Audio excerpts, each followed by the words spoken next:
الحمد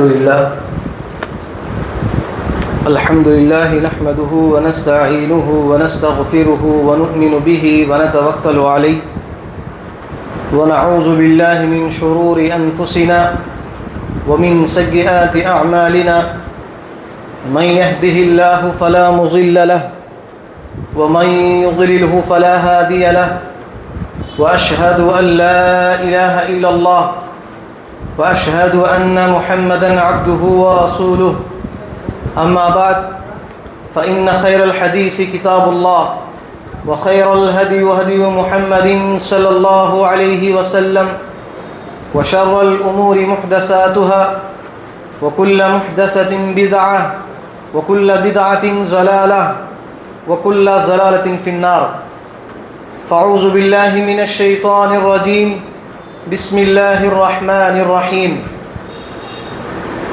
قاف والقرآن المجيد بل عجبوا أن جاءهم منذر منهم فقال الكافرون هذا شيء عجيب أإذا متنا وكنا ترابا ذلك رجع بعيد قد علمنا ما تنقص الأرض منهم وعندنا كتاب حفيظ بل كذبوا بالحق لما جاءهم فهم في أمر مريج أفلم ينظروا إلى السماء فوقهم كيف بنيناها وزيناها وما لها من فروج والأرض مددناها وألقينا فيها رواسي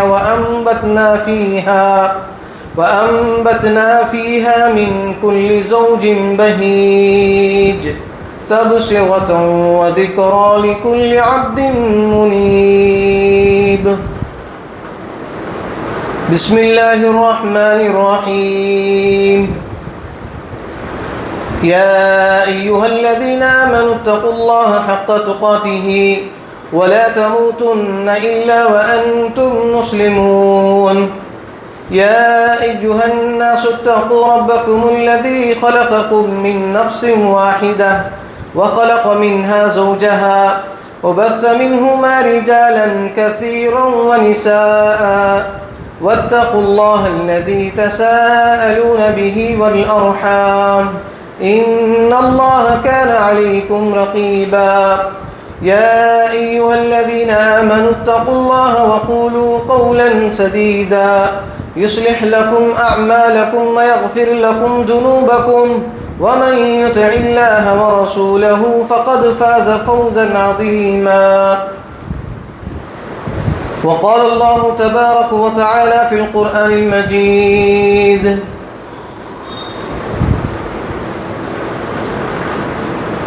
شهر رمضان الذي أنزل فيه القرآن هدى للناس وبينات من الهدى والفرقان وقال الله تبارك وتعالى في القرآن المجيد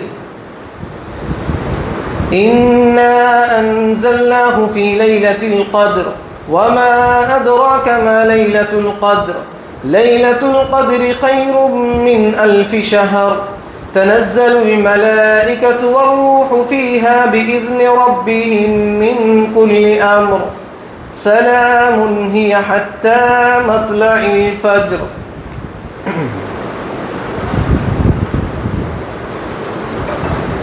قال رب اشرح لي صدري ويسر لي أمري واحلل عقدة من لساني يفقهوا قولي رب زدني علما رب زدني علما رب زدني علما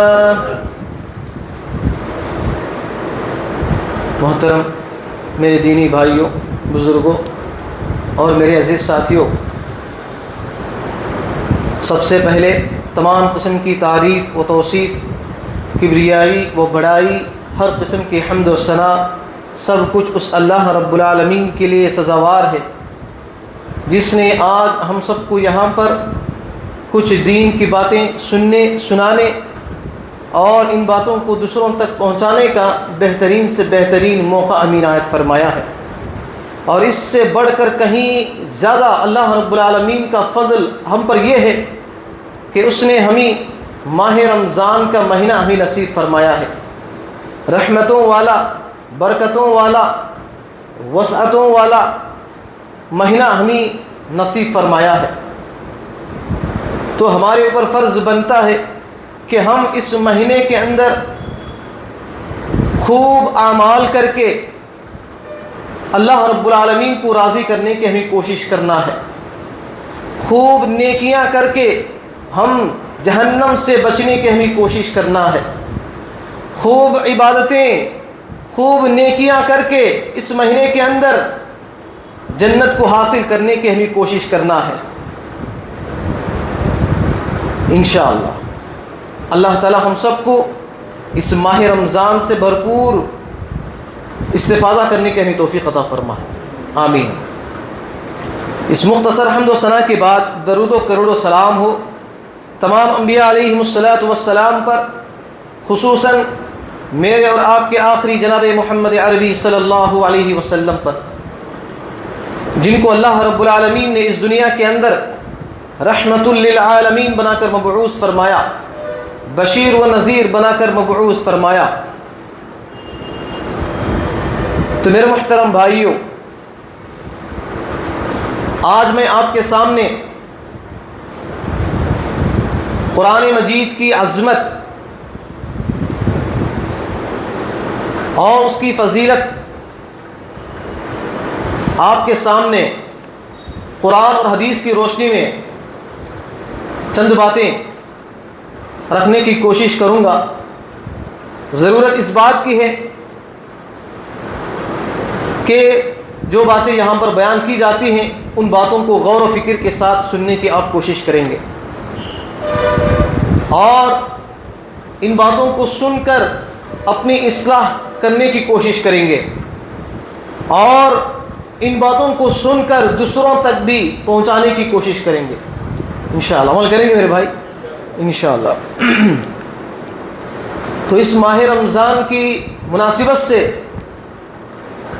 سب سے بڑی فضیلت یہ ہے کہ اللہ رب العالمین نے اس ماہ رمضان میں قرآن مجید کو نازل فرمایا۔ اب اس قرآن مجید کے تعلق سے ہم بہت سے مرتبہ ہم سنے ہوں گے، پڑھے ہوں گے، لیکن ہم اپنی زندگی میں ان چیزوں کو کبھی اپنایا نہیں ہوں گے۔ ہم قرآن مجید پڑھے ہوں گے، قرآن مجید ہم کہے اس کو اپنے گھروں میں رکھے ہوں گے، لیکن اس کو عملی زندگی میں نافذ نہیں کیے ہوں گے۔ تو اسی لیے آج میں آپ کے سامنے اسی قرآن مجید کی جو عظمت ہے، قرآن مجید کی فضیلت ہے، آپ کے سامنے میں رکھنے کی کوشش کرتا ہوں۔ تو دیکھیے، سب سے پہلی چیز یہ ہے کہ قرآن جو لفظ ہے اس کا معنی کیا ہے، اس کا مطلب کیا ہے؟ اہل علم کے نزدیک اس کے بارے میں اختلاف ہے، اہل علم کے نزدیک اس کے بارے میں اختلاف ہے۔ بعض اہل علم کہتے ہیں کہ قرآن کو جو لفظ ہے وہ اس معنی میں وہ لیتے ہیں کہ جس طرح سے اللہ رب العالمین نے پچھلے قوموں کے لیے جو کتابیں نازل کی ہے، جیسے تورات ہے، انجیل ہے، زبور ہے، اسی طرح سے یہ قرآن مجید بھی ہے۔ بعض اہل علم قرآن کو اس معنی میں لیتے ہیں کہ ایک دوسرے سے ملانا، ایک دوسرے سے ملانا۔ کیونکہ قرآن مجید کے اندر اگر ہم پڑھیں گے اس کے اندر بہت ساری صورتیں، بہت ساری آیتیں، بہت سارے پارے ایک دوسرے سے کہے ملے جلے ہوئے ہمیں نظر آتے ہیں۔ تو اسی لیے بعض اہل علم نے اس کو اس معنی میں لیا ہے کہ ایک دوسرے سے ملانا قرآن کا معنی، اور بعض اہل علم نے اس قرآن کا مطلب یہ لیا ہے کہ جمع، یعنی اس نے جمع کیا، یعنی قرآن نے جمع کیا۔ اس کا مطلب کیا ہے؟ اس کا مطلب یہ ہے کہ سابقہ یعنی پچھلے قوموں کی کتابوں کے اندر جو واقعات ہیں، پچھلے قوموں کے اندر جو واقعات گزرے ہیں، جو حادثات گزرے ہیں، ان تمام چیزوں کو اس کتاب کے اندر یعنی قرآن مجید کے اندر کہے جمع کیا گیا ہے. اسی لیے اہل علم نے کہے اس کو اس معنی میں لیا ہے یعنی اس نے کہے ان تمام چیزوں کو جمع کیا. اور اسی طرح بعض اہل علم نے اس قرآن مجید کو اس معنی میں لیا ہے یعنی اس نے پڑھا یعنی پڑھنا یعنی قرآن کا جو معنی ہے وہ بار بار پڑھی جانے والی کتاب ہے, بار بار پڑھی جانے والی کتاب ہے. اور ان تمام اقوال میں ان تمام اہل علم کے درمیان سب سے صحیح قول, سب سے صحیح بات یہ ہے کہ بار بار پڑھی جانے والی کتاب یہی کہے صحیح قول ہے, یہی صحیح بات ہے. تو یہ قرآن کا معنی ہم نے کہے جان لیا. اب قرآن مجید کے اندر آپ کو معلوم ہونا چاہیے, اگر آپ قرآن کا مطالعہ کریں گے, قرآن کو پڑھیں گے, تو قرآن مجید کے اندر آپ کو جیسے قرآن کے اوپر کہے بہت سارے قرآن مجید کے اوپر نام لکھا ہوتا ہے قرآن کریم, قرآن مجید ہے نہیں میرے بھائی, پڑھے ہیں نہیں قرآن مجید, قرآن کریم آپ پڑھے ہوں گے. تو اس طرح سے قرآن مجید یعنی قرآن کلام اللہ رب العالمین کے کلام کے اندر قرآن کے بہت سارے نام کیا ہے اللہ رب العالمین نے ذکر کیے ہیں. وہ کیا ہے نام؟ اللہ رب العالمین یعنی بہت ساری صورتوں کے اندر, مختلف صورتوں کے اندر اللہ رب العالمین بیان کیا ہے. القرآن ایک نام ہے, دوسرا الکتاب ہے, الفرقان ہے, الذکر ہے, التنزیل, الحق, اور اسی طرح احسن الحدیث اور برہان. یہ تمام نام کیا ہیں قرآن مجید کے نام ہیں, جو 8 نامے ہیں جو قرآن مجید کے اندر اللہ رب العالمین نے ذکر کیے ہیں. جس طرح سے ہم قرآن کہتے ہیں, اسی قرآن کو کہیں فرقان بھی کہا جاتا ہے, اسی قرآن کو تنزیل بھی کہا جاتا ہے, اسی قرآن کو الذکر بھی کہا جاتا ہے, اسی قرآن کو الحق بھی کہا جاتا ہے, اسی قرآن کو احسن الحدیث بھی کہا جاتا ہے, اسی قرآن کو برہان کہا جاتا ہے, اسی کتاب کو فرقان کہا جاتا ہے. تو اتنے سارے معنی کیا ہیں اس کتاب کے تعلق سے آتے ہیں. اور اسی طرح قرآن مجید کے اندر کیا ہے صفاتی نام بہت زیادہ ہے, صفاتی نام کیا ہے بہت زیادہ ہے. وہ کیا ہے تقریباً 17 کیا ہے صفاتی نام قرآن مجید کے اندر ہیں. دیکھیے ان ناموں کا ذکر ہم کیا ہے آپ کے سامنے رکھیں گے. پہلا یہ کہ قرآن مجید کیا ہے, مجید ایک نام ہے, صفاتی نام ہے. اور اسی طرح قرآن کریم عزت اس کا معنی ہے. اور اسی طرح قرآن عظیم یعنی عظمت والا. اور اسی طرح عزیز, قرآن کو کہے ایک صفت یہ بھی دیا گیا عزیز کہا گیا, یعنی بے مثال. بے مثال کا مطلب اس قرآن جیسی دنیا کے اندر کوئی کتاب نہیں ہے, اسی لیے اس کو کہے عزیز کہا گیا. اور اسی طرح اس قرآن مجید کو نور کہا گیا, اس لیے کہ نور کیا ہوتی ہے, روشنی ہوتی ہے. تو یہ قرآن مجید روشنی کی طرح کہے دنیا کے اندر کام کرتا ہے, روشنی کی طرح کہے دنیا کے اندر کام کرتا ہے.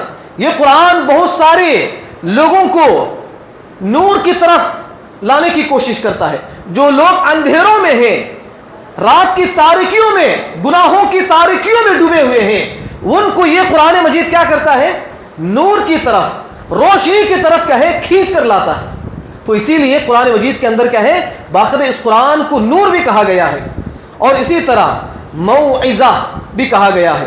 اور اسی طرح اسی قرآن مجید کا ایک صفاتی نام یہ بھی بیان کیا گیا شفا.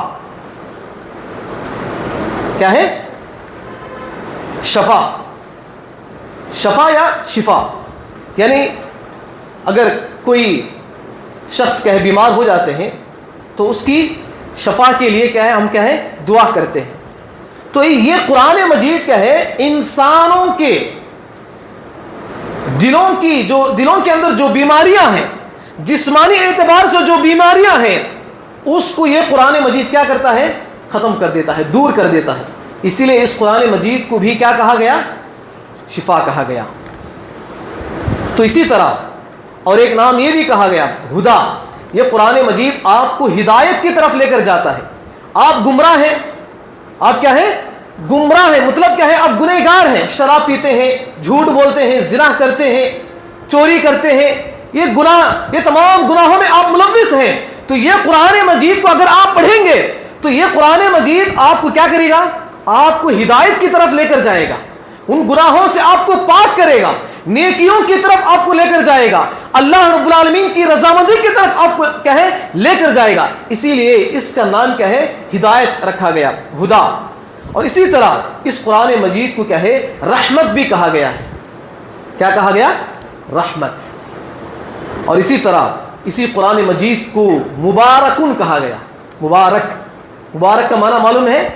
برکت والا۔ کیا ہے؟ برکت والا۔ اگر آپ اس قرآن مجید کو کہے پڑھیں گے، ایک ایک حرف پر 10 نیکیاں اللہ رب العالمین آپ کو دیں گے۔ تو قرآن مجید کے اندر کتنے الفاظ ہیں، کتنے حروف ہیں؟ بہت سارے ہیں۔ تو آپ قرآن مجید مہینے میں ایک مرتبہ بھی اگر آپ پڑھیں گے تو آپ لاکھوں میں کہے آپ نیکیاں کما سکتے ہیں، لیکن ہم کہیں قرآن مجید نہیں پڑھتے، تو اسی لیے یہاں پر کہیں مبارکن کہا گیا، برکت والا۔ اگر آپ قرآن مجید کو پڑھیں گے، اس پر عمل کریں گے تو آپ کی زندگی میں برکتیں نازل ہوں گی، رحمتیں نازل ہوں گی۔ تو یہ اس کی اتنی بڑی فضیلت ہے میرے بھائی۔ اور اسی طرح اسی قرآن مجید کو مبین کہا گیا۔ مبین کے معنی کھلم کھلا کیا ہے؟ بیان کرنا، کھلم کھلا۔ یعنی اس قرآن مجید کے اندر آپ اگر آپ دیکھیں گے، تجارت کے تعلق سے، شادی کے نکاح کے تعلق سے، کیا ہے نماز کے تعلق سے، روزے کے تعلق سے، حج کے تعلق سے، زکوٰۃ کے تعلق سے، سفر کے تعلق سے، یعنی دنیا کے اندر جو بھی چیز پائی جاتی ہے، ہر چیز کے تعلق سے اس قرآن مجید کے اندر کھول کھول کر کہے بیان کیا گیا ہے، تاکہ لوگ کہے اس قرآن مجید کو پڑھ کر اپنی اصلاح کریں، اس قرآن مجید کو پڑھ کر کہے اللہ رب العالمین کو پہچانے۔ اسی لیے اس کا نام کہیں مبین رکھا گیا ہے۔ اور اسی طرح اس قرآن مجید کا نام کیا ہے؟ حکیم بھی رکھا گیا ہے، یعنی حکمت والا ہے۔ اور اسی طرح اور علی کہا گیا ہے اس قرآن مجید کو۔ علی کے مطلب کیا ہے؟ بلند مرتبے والا، بلند مرتبہ۔ جو بھی اس قرآن کو پڑھتا ہے، اس کا علم حاصل کرتا ہے، اس کے مطابق اپنی زندگی گزارتا ہے، قرآن مجید کے اندر جن چیزوں سے منع کیا گیا ہے ان چیزوں سے رکتا ہے، جن چیزوں کو کرنے کا حکم دیا گیا ہے اس کے مطابق عمل کرتا ہے، تو اس کا مقام و مرتبہ یہ قرآن مجید کے ذریعے سے اللہ رب العالمین اس کو بلندی عطا کرتا ہے، اس شخص کو عزت عطا کرتا ہے، اس شخص کو کیا ہے بہت بڑا مقام عطا کرتا ہے۔ تو اسی لیے اللہ رب العالمین نے اس قرآن مجید کو کیا کہا؟ علی کہا۔ اور اسی طرح بشیر کہا۔ بشیر کے مطلب خوشخبری دینے والا۔ کیا ہے؟ بولو میرے بھائی، کیا ہے؟ خوشخبری دینے والا۔ کیا بھائی نیند آ رہی؟ کیا نیند آ رہی؟ دیکھیے اللہ رب العالمین قرآن مجید کے اندر فرماتے ہیں کہ اس قرآن مجید کو کیا ہے؟ بشیر کہا گیا۔ بشیر کا مطلب کیا ہے؟ خوشخبری دینے والا۔ مطلب کیا ہے؟ یعنی یہ قرآن مجید آپ کو ایک ایسی خوشخبری دیتا ہے کہ اگر آپ نیک عمل کریں گے آپ کو جنت کی بشارت دیتا ہے۔ کیا کرتا ہے؟ جنت کی بشارت دیتا ہے۔ اگر آپ گناہوں سے دور رہیں گے تو آپ کو کیا ہے؟ یہ خوشخبری دیتا ہے کہ آپ کے گناہ معاف ہو گئے۔ تو یہ اسی لیے کیا ہے؟ اس قرآن مجید کو کیا ہے؟ بشیر کہا گیا ہے۔ اور اسی طرح اسی قرآن مجید کو کیا ہے؟ نذیر کہا گیا۔ کیا کہا گیا؟ نذیر کہا گیا۔ نذیر کا مطلب کیا ہے؟ ڈرانے والا، دھمکانے والا، خبردار کرنے والا۔ کیوں؟ کیونکہ جو لوگ غلط راستے پر جاتے ہیں، گناہوں کے راستے پر جاتے ہیں، تو یہ قرآن مجید انہیں ڈراتا ہے، اگر تم یہ گناہ کرو گے تو تمہیں یہ سزا ملے گی، اگر تم یہ گناہ کرو گے تو یہ تمہیں دنیا کے اندر یہ سزا ملے گی، آخرت کے اندر جہنم کے اندر تمہیں یہ سزا ملے گی۔ قرآن کہے انسان کو ڈراتا ہے تاکہ انسان کہے گناہوں سے باز آ جائے، تاکہ انسان اللہ کو راضی کر سکے۔ تو اسی لیے اللہ رب العالمین نے قرآن مجید کے اندر کہ اس قرآن مجید کو نذیر بھی کہا گیا ہے۔ اور اسی طرح مصدقن کہا گیا۔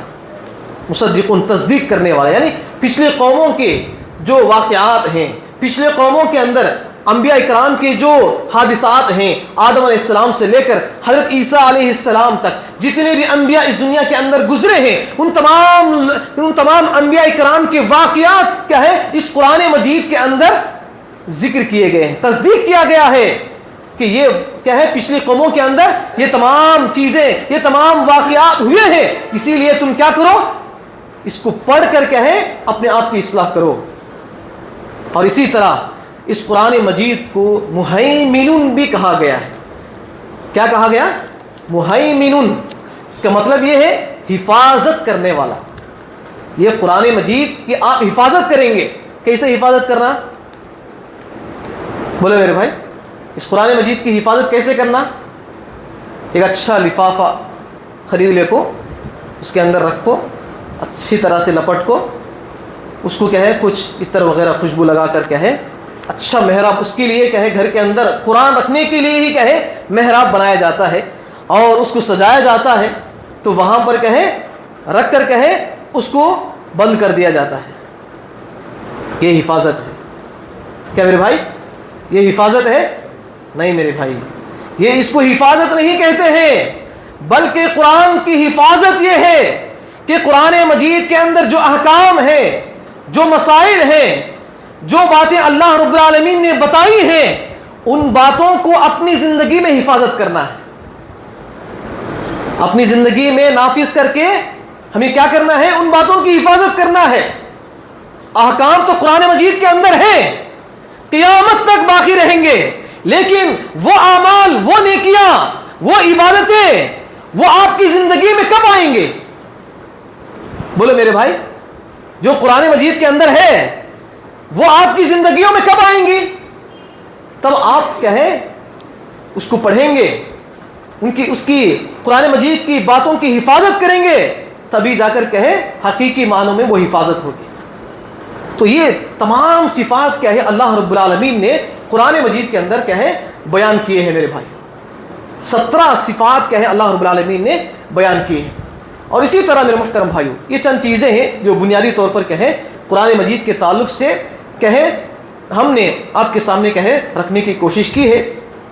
اور اسی طرح اگر آپ قرآن مجید کو پڑھیں گے تو یہ قرآن مجید لوگوں پر کس طرح سے اثر ہوتا ہے، قرآن مجید کس طرح سے تاثیر کرتی ہے انسانوں کی زندگی میں، آئیے ہم جاننے کی کوشش کرتے ہیں۔ دیکھیے قرآن، یہ اس قرآن مجید کی اتنی بڑی فضیلت ہے، اس قرآن مجید کی اتنی بڑی عظمت ہے۔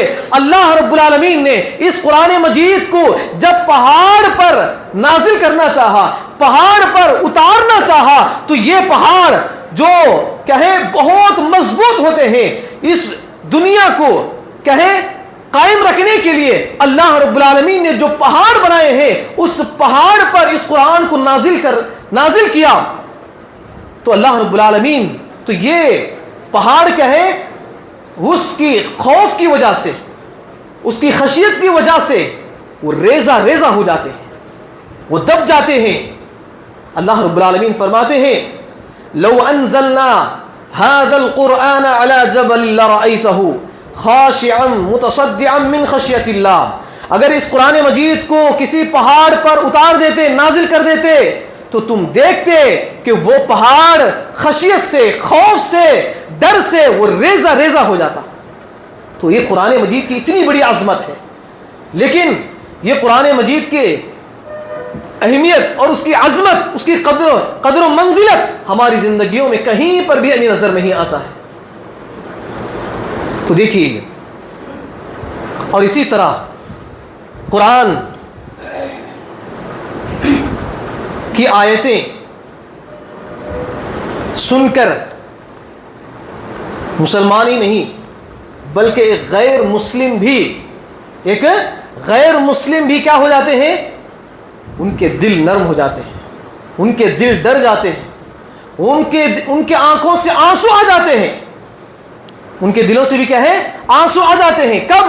جب ایک شخص کہے اس قرآن مجید کو اس کے ترجمے کے ساتھ پڑھتا ہے، غور فکر کے ساتھ پڑھتا ہے، تب کہے اس کے دل کہے نرم ہو جاتے ہیں، اس کا دل اللہ رب العالمین کے ڈر اور خوف سے ڈر جاتے ہیں۔ تو دیکھیے اس کے تعلق سے ایک واقعہ آپ کے سامنے میں رکھنے کی کوشش کرتا ہوں کہ ایک قرآن، جیسا کہ اللہ رب العالمین فرماتے ہیں وَإِذَا سَمِعُوا مَا أُنزِلَ إِلَى الرَّسُولِ تَرَىٰ أَعْيُنَهُمْ تَفِيضُ مِنَ الدَّمْعِ مِمَّا عَرَفُوا مِنَ الْحَقِّ يَقُولُونَ رَبَّنَا آمَنَّا فَاكْتُبْنَا مَعَ الشَّاهِدِينَ۔ اللہ رب العالمین کہتے ہیں جب اس قرآن مجید کو، یعنی جب جو کچھ کیا ہے اس کے رسول کی طرف نازل کیا گیا ہے، جب یہ لوگ اس کو سنتے ہیں تو ان کی آنکھوں سے آنسو آ جاتے ہیں حق کی طرف سے، یعنی وہ حق کو جاننے کی نیت سے اگر قرآن مجید کو سنتے ہیں، پڑھتے ہیں تو ان کی آنکھوں سے آنسو کیا ہے بہہ نکلتے ہیں۔ اور اسی طرح آگے اللہ رب العالمین فرماتے ہیں کہ وہ لوگ اس قرآن مجید کو پڑھ کر اللہ رب العالمین سے کہتے ہیں یقولون ربنا، اے ہمارے پروردگار ہم نے ایمان لا لیا ہے، فاکتبنا مع الشاہدین، اور جو لا الہ الا اللہ کی جو گواہی دیتے ہیں ان لوگوں کی فہرست میں میرا نام بھی شمار کر دے۔ یہ کیا ہے، جو لوگ باقاعدہ قرآن مجید کو غور و فکر کے ساتھ پڑھتے ہیں، سمجھ کر پڑھتے ہیں، تو یہ قرآن مجید ان کے دلوں کے اندر جو سختی ہے، جن کے دل کہے پتھروں سے بھی زیادہ سخت ہو چکے ہیں، ان کے دل کو یہ قرآن کیا کرتا ہے، پگھلا دیتا ہے۔ چاہے اس کا دل کتنا ہی زیادہ سخت کیوں نہ ہو، کتنا ہی زیادہ مضبوط کیوں نہ ہو، یہ قرآن مجید اس کے دل کو نرم کر دیتا ہے۔ شرط یہ ہے کہ قرآن مجید کو کہے اس کے ترجمے کے ساتھ، غور و فکر کے ساتھ سمجھ کر کہے اس کو پڑھنے کی ہمیں کوشش کرنا ہے۔ تو میرا آپ سے یہ سوال ہے، کیا ہم نے اپنی زندگی میں کبھی اس قرآن مجید کو ترجمے کے ساتھ سمجھتے ہوئے کیا پڑھنے کی کبھی ہم نے کوشش کی ہے؟ بولو میرے بھائی، میرا آپ سے یہ سوال ہے، کبھی آپ نے قرآن مجید کو کھولا ہے؟ کبھی آپ نے قرآن مجید کی سب سے پہلی سورت جو ہم نے کہے سورۃ الفاتحہ، جو ہر نماز میں ہم پڑھتے ہیں، چھوٹے چھوٹے بچوں کو یہ سورت یاد ہوگی، لیکن کبھی آپ نے اس کا ترجمہ نہیں پڑھا ہوگا۔ اگر آپ نے صحیح معنوں میں اس سورہ فاتحہ کا معنی اگر آپ پڑھ لیں گے تو کبھی بھی زندگی میں شرک نہیں کریں گے، کبھی بدعت نہیں کریں گے، کبھی کسی کے سامنے آپ اپنے سر کو نہیں جھکائیں گے، کبھی بھی اگر آپ نے سورۃ الفاتحہ کو ترجمے کے ساتھ اگر پڑھ لیا تو کسی کے سامنے آپ ہاتھ نہیں پھیلائیں گے، آپ اللہ کے سوا کسی کو اپنا مالک، اپنا خالق نہیں سمجھیں گے، صرف اللہ ہی کو آپ سب کچھ سمجھیں گے۔ آج مسلمانوں کے اندر یہ شرکیہ جو اعمال ہیں، بدعتی اعمال میں آج ہمارے مسلمان ملوث ہیں، تو اس کا سب سے بڑا سبب یہی ہے کہ آج ہمارے مسلمان قرآن مجید کو ترجمے کے ساتھ نہیں پڑھا، بلکہ قرآن مجید کو کتنی مرتبہ بھی ہم نے پڑھا ہے، وہ اس قرآن مجید کو ہم نے صرف ثواب کی نیت سے، برکت کی نیت سے ہم نے پڑھا ہے، لیکن کبھی آپ نے کہے اس قرآن مجید کو سمجھنے کی نیت سے اگر آپ نے پڑھی ہے تو کبھی بھی اپنی زندگی میں آپ شرک نہیں کریں گے، گناہ کے کام نہیں کریں گے۔ تو اسی لیے آج ہمیں ضرورت ہے، آج ہمیں اس چیز کی ضرورت ہے کہ ہر کوئی مسلمان قرآن مجید کو ترجمے کے ساتھ پڑھنے کی کوشش کر رہا ہے۔ انشاءاللہ عمل کریں گے میرے بھائی، بولے میرے بھائی انشاءاللہ عمل کریں گے انشاءاللہ۔ تو دیکھیے اسی کے تعلق سے ایک واقعہ آپ کے سامنے میں رکھتا ہوں کہ نجاشی، حبشہ کا ایک بادشاہ تھا، نجاشی جس کا نام تھا، اور مکہ کے اندر کفار اور مشرکین اللہ کے نبی صلی اللہ علیہ وسلم کی جو دعوت ہے، یعنی اللہ کے نبی صلی اللہ علیہ وسلم مکہ کے اندر کفار اور مشرکین کو جو بتوں کی عبادت کیا کرتے تھے، پتھروں کی، درختوں کی، لوگوں کی، قبروں کی جو پوجا کیا کرتے تھے، اللہ کے نبی صلی اللہ علیہ وسلم نے ان تمام لوگوں کو ان تمام چیزوں سے ہٹا کر ایک اللہ کی بندگی کی طرف لانے کی کوشش کی، دعوت دی، تو ان تمام کے تمام مکہ کے سرداروں نے، کفار اور مشرکین نے نبی صلی اللہ علیہ وسلم کو ستانا شروع کیا، تکلیف دینا شروع کیا، اور جو بھی اللہ کے نبی صلی اللہ علیہ وسلم کی دعوت کو قبول کر لیتا، لا الہ الا اللہ محمد رسول اللہ کلمہ پڑھ لیتا، تو اس کو بہت زیادہ تکلیفیں دیا کرتے تھے، بہت زیادہ ستایا کرتے تھے۔ تو اسی لیے جب بہت زیادہ صحابہ کرام کو ستانے لگے تو اللہ رب العالمین کی طرف سے حکم آیا کہ یہ چند صحابہ کرام کو ہجرت کرنے کا حکم ملا۔ اللہ کے نبی صلی اللہ علیہ وسلم نے مکہ سے ان چند صحابہ کرام کو کہے، اس میں عورتیں بھی تھیں، بچے بھی تھی، اور مرد حضرات بھی تھے، اس کے اندر صحابہ کرام بھی موجود تھے، تو ایک جماعت تھی تو جن کو کفار اور مشرکین بہت زیادہ ستایا کرتے تھے، تو اللہ کے نبی صلی اللہ علیہ وسلم نے ان کو مکہ سے ہجرت کرنے کا حکم دیا کہ تم اس ایمان کو بچانے کے لیے، اس لا الہ الا اللہ اس کلمے کی دعوت کو بچانے کے لیے ان تمام صحابہ کرام نے اپنے گھر بار کو چھوڑ دیا، اپنے بچوں کو چھوڑ دیا، اپنے والدین کو چھوڑ دیا، اپنے رشتہ داروں کو چھوڑ دیا، اپنے پڑوسیوں کو چھوڑ دیا، سب کچھ کہے اپنے گاؤں شہر جو بچپن سے وہاں پر آپ کہے صحابہ کرام نے پرورش کی تھی، اس گاؤں کو، شہر کو، ان رشتہ داروں کو چھوڑ کر ہجرت کرتے ہیں۔ کہاں پر کرتے ہیں؟ حبشہ کی طرف کرتے ہیں۔ حبشہ، وہاں پر عیسائی حکومت پائی جاتی تھی، تو وہاں پر عیسائیوں کا ایک بہت بڑا بادشاہ وہاں پر حکومت کرتا تھا حبشہ کے اندر، اور اس بادشاہ کا نام تھا نجاشی تھا اس کا نام۔